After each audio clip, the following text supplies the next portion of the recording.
is Voice of Korea. This is Voice of Korea.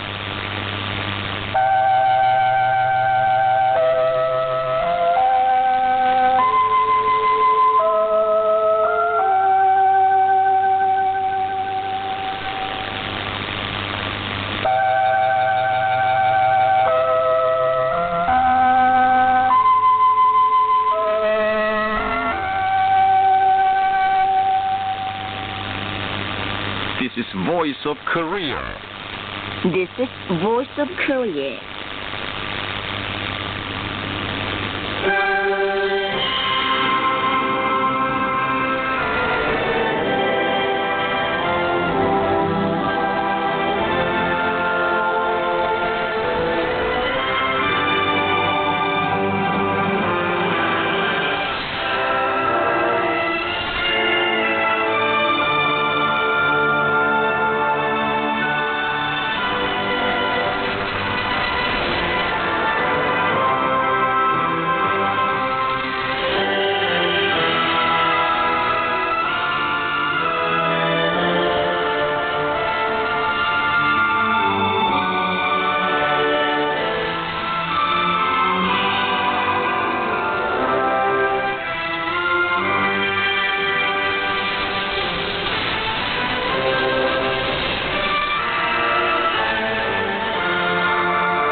Dear listeners, now we start the English language service of Voice of Korea from Pyongyang, the capital of the Democratic People's Republic of Korea.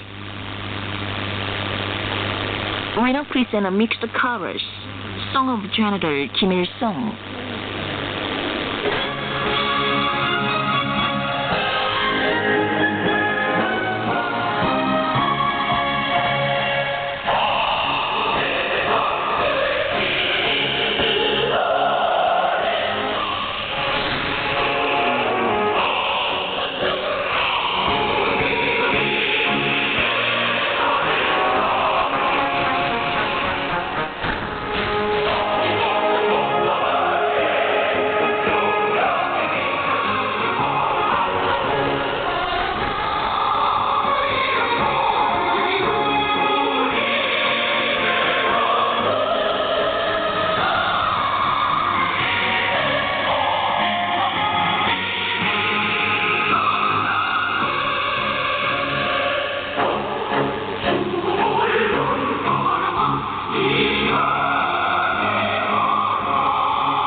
is a male chorus, song of General Kim Jong-il.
You're listening to VRK Voice of Korea News Now.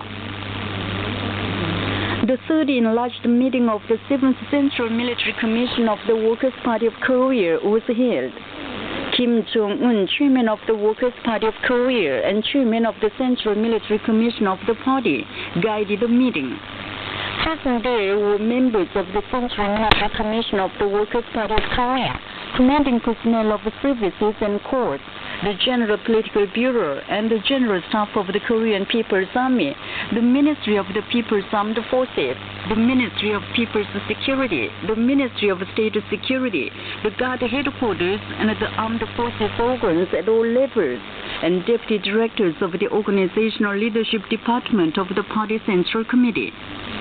Chairman Kim Jong-un analyzed the prevailing complicated internal and external situation and said that the meeting will discuss and decide on important organizational and political measures and military steps to further strengthen the overall armed forces of the country, including the People's Army, militarily and politically, in line with the changing situation and demand of the vital period of the developing Korean Revolution, and deal with the organizational issue.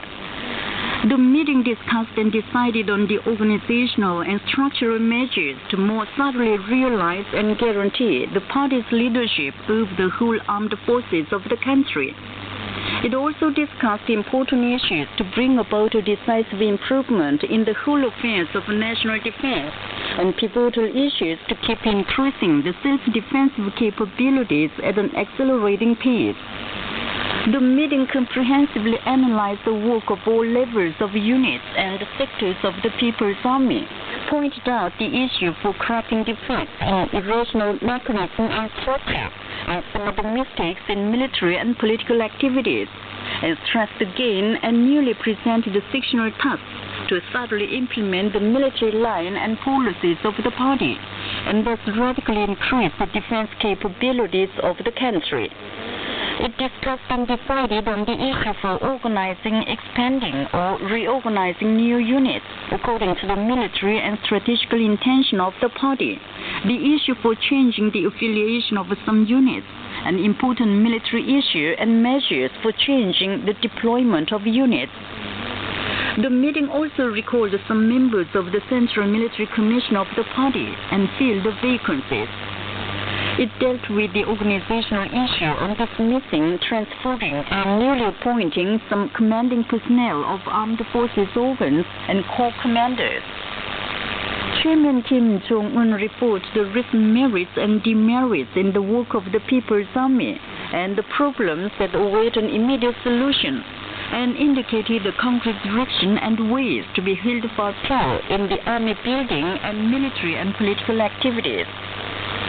He expressed the belief that all the commanding personnel will perform new miracles and heroic feats in the worthwhile struggle to defend the country and people, and make the people live happily and realize their ideas under the traditional, proud, and glorious slogan of the People's Army. Let us take upon ourselves both national defense and socialist construction, and thus fulfill their sacred mission and duty given by the times and revolution. The international community praises the revolutionary life and immortal exploits of the great leader Kim Jong-il. The chairman of the Supreme Council of the National Socialist Party of Romania said the Korean people could vigorously advance along the road chosen by themselves thanks to the outstanding leadership and devoted life of Kim Jong-il. The General Secretary of the Central Committee of the People's Socialist Party of Mexico praised that Kim Jong-il turned the Democratic People's Republic of Korea into a political and military power nobody can dare to challenge. Personages of the Ugandan National Committee for the Study of the Chucha Idea and the Ugandan National Executive Committee of the Pan-African Movement said Korea could glorify its dignity as an independent sovereign state thanks to the patriotic devotion of Kim Jong-il. The First Secretary of the Khabarovsk Territorial Committee of the Communist Party of the Russian Federation pointed out that Kim Jong-il conducted energetic external activities and thus made a great contribution to achieving the global independence. The chairman of the International Democratic Federation of Ukraine described Kim Jong-il as a great man who made the unexcelled achievements for the socialist cause and the cause of independence against imperialism with his tireless energy, and stressed that he is immortal as the son of Chucha. Kim Jae-ryong, member of the Political Bureau of the Central Committee of the Workers' Party of Korea and member of the State Affairs Commission and Premier of the Cabinet of the Democratic People's Republic of Korea, made a field survey of different sectors of the national economy. Looking around the number of workshops of the Daehan Electric Appliance Factory, he stressed the need to normalize production with domestic raw and other materials and speed up the development of new products which are of significance in solving the issue of shortage of electricity. Understanding the production of the Tungsan mine on the spot, Kim Jae-ryong stressed that the officials should powerfully launch operations and guidance to hit the goals of production set by the party in the spirit of self-reliance and by dint of science and technology, and pay deep attention to providing the workers with full conditions for production and living. At the Namyang Salt Works, he acquainted himself with the salt production by ultra-saline water and discussed the issues arising in realizing the intensification and comprehensive mechanization of the salt production on a high level. The consultative meetings held on the spot underscored the need for the officials to decisively enhance their responsibility and role and took measures to further improve and perfect the sectional structures of the national economy. Going round local industry factories in Yangdo County, Kim Jae-ryong discussed measures to manage them properly so that they can show the regional peculiarity and make a substantial contribution to the economic development and the improvement of the people's living. Earlier, he made a field survey of the Kim Jong-tae Electric Locomotive Complex and the Pyongyang Daily Necessities Factory. Kim Jae-ryong, Premier of the Cabinet of the DPRK, sent a message of greetings to Sanna Marin on the 11th upon her appointment as Prime Minister of the Republic of Finland. Expressing the belief that the relations between the two countries would develop on good terms, the message wished the Prime Minister success in her work for development of the country and welfare of the people. Korean nature remaking projects are actively promoted in the Democratic People's Republic of Korea. The first damming up of a total of over 8,000 hectares of tight land has been concluded in the Honggon-do, Ryongmae-do, and Angsok areas this year. As a result, a bright prospect opened to make the new land prove effective in the agricultural development of the country and the improvement of the people's living in the near future. A fishery station has been built in the township of Tongcheon County, Gangwon Province of Korea. The fishery station, with an area of more than 20,000 square meters, has a cold storage, vacuum pump room, and office building. It will contribute to improving the diet of people in the province. Besides, the province is constructing public buildings, including a fish processing plant with an area of thousands of square meters and a shallow sea farm with hundreds of hectares of breeding ground.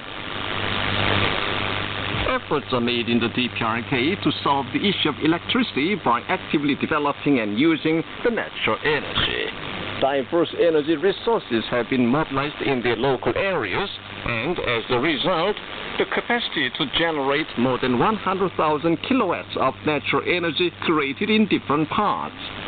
Pyongyang City has established a systematic parallel solar light generating system as scores of units and introduced the independent solar light generating system into more than 2,000 units, creating the generating capacity by solar energy more than planned. The city has pushed ahead with the work to increase electric power generation by wind force and organic matter. A number of units in South Hwanghae Province are producing and supplying electricity necessary for production, business activities, science, and education by themselves, using the solar energy. Uncheon and Unryul counties are creating hundreds of kilowatts of generating capacity with wind-driven generators according to the actual conditions of the counties rich in wind power resources. South Pyongan, North Hwanghae, and North Pyongan provinces are steadily expanding the power generating sphere and capacity through development and use of natural energy. A spokesman for the DPRK Ministry of Foreign Affairs told the Korean Central News Agency on the 21st as regards the U.S. slander of the DPRK's human rights issue. The spokesman said, at an interview with the VOA on the 19th, the U.S. Assistant Secretary of State for Democracy, Human Rights and Labor made outbursts that he expresses apprehensions over the human rights situation of the DPRK and involvement is necessary to change the action of the human rights violating states such as North Korea. Not content with the coercive adoption of the human rights resolution against the DPRK at the plenary meeting of the 74th session of the UN General Assembly, the United States slandered us with a human rights issue. It is a manifestation of the constitutional refusal of our system and a grave political provocation against our state. Such outbursts made when the DPRK-US relations have been at the acutest phase are as good as making matters worse. It will further aggravate the tense situation of the Korean Peninsula. The United States is violating all sorts of human rights, such as murder, rape, racial discrimination, and maltreatment of immigrants. So it has neither a justification nor a qualification to meddle in others' affairs.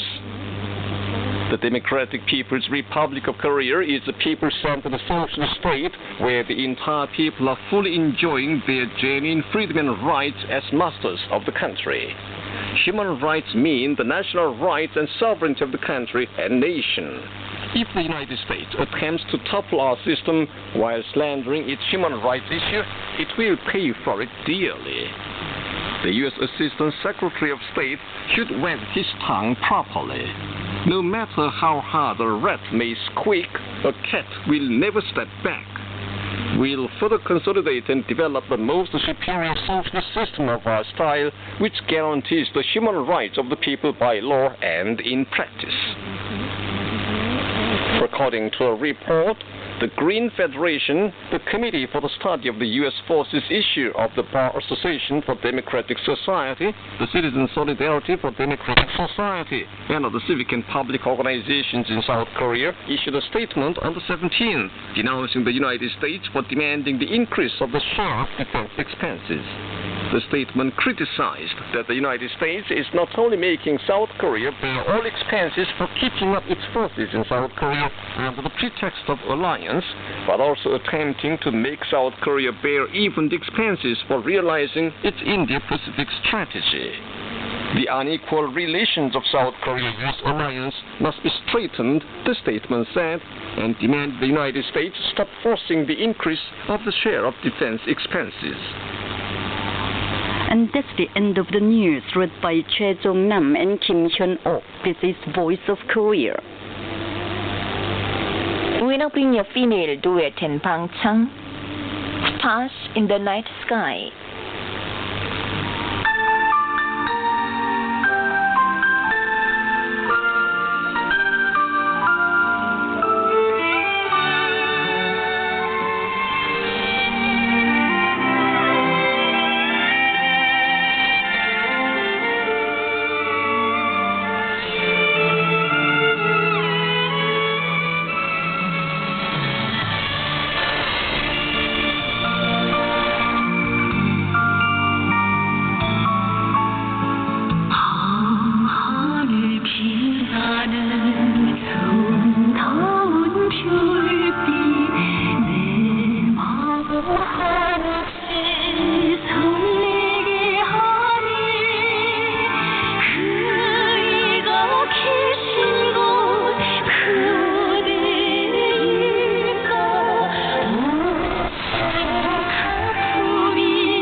the light music for piano, Best Wishes.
present the song Glory to the Workers' Party of Korea.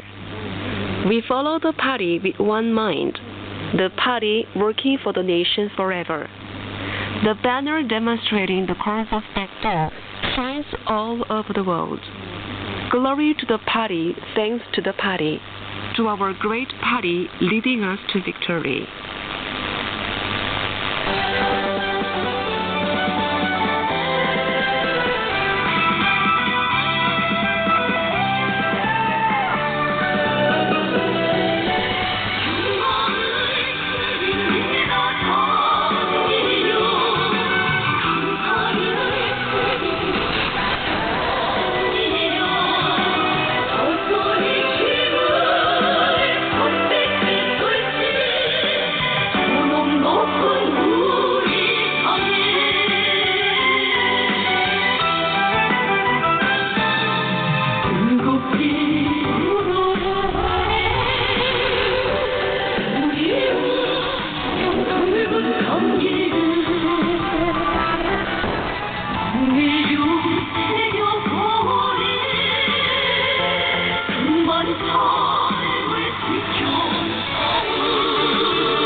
Dear listeners, it seems yesterday that we exchanged New Year greetings, and now is the time for the last program of chapter 108 or 2019. Let us look back upon this year when the friendship with Voice of Korea was deepened all the more.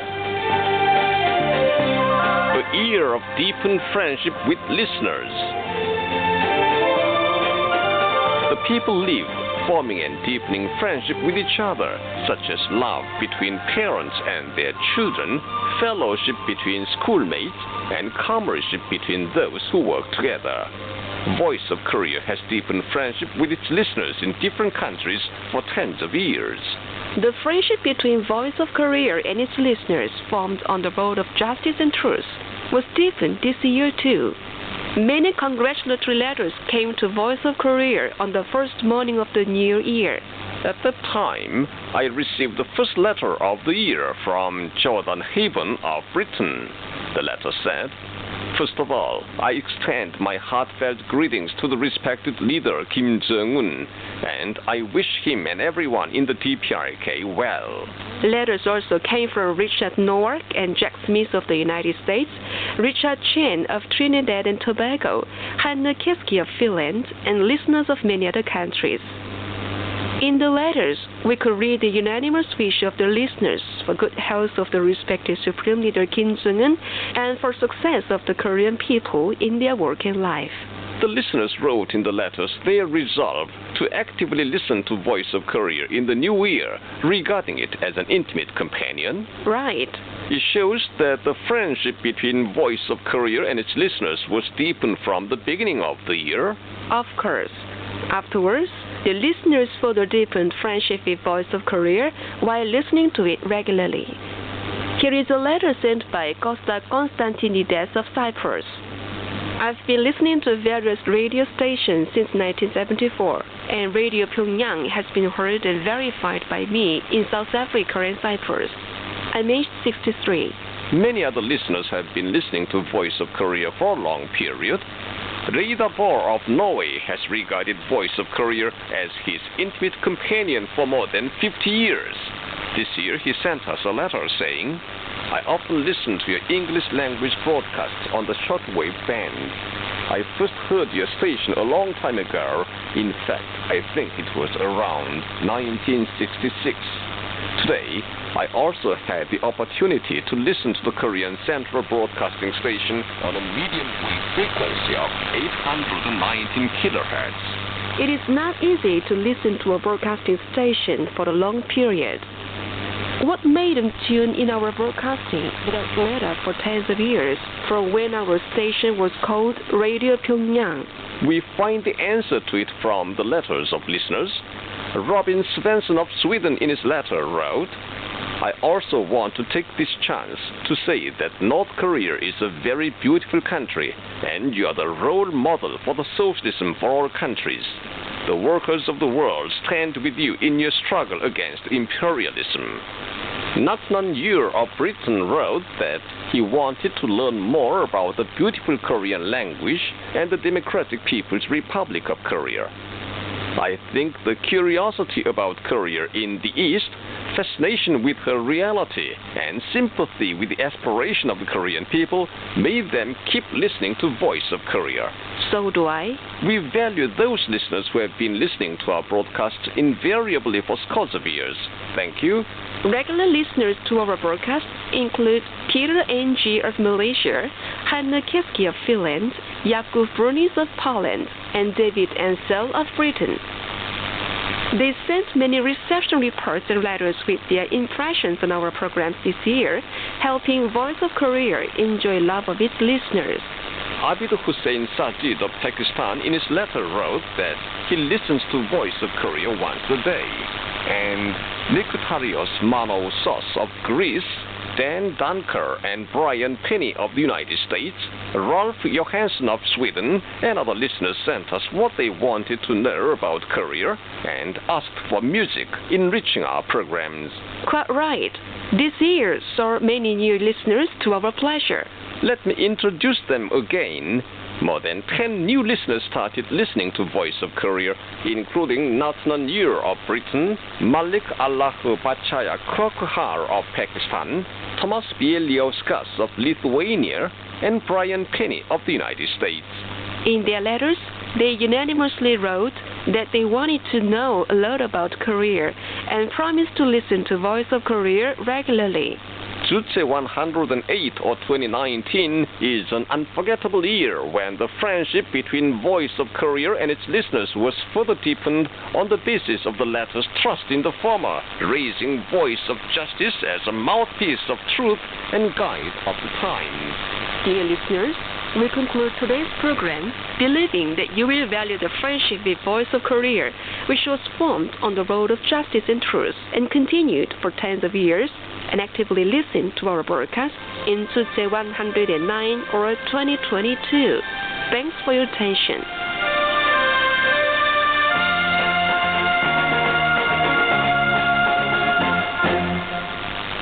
You've been listening to an account titled A Year of Deepened Friendship with Listeners.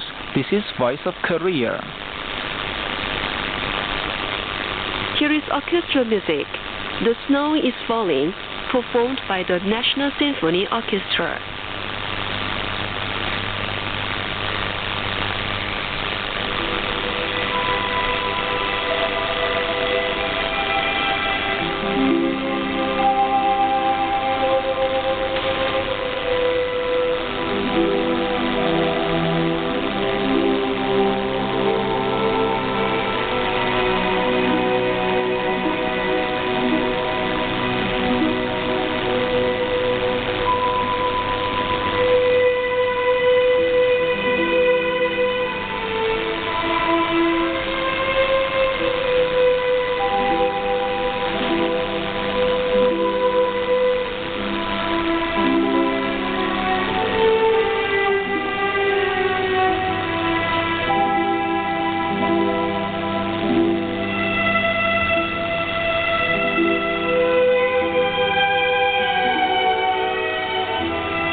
When opening your email covers, we will go to Mountbatten.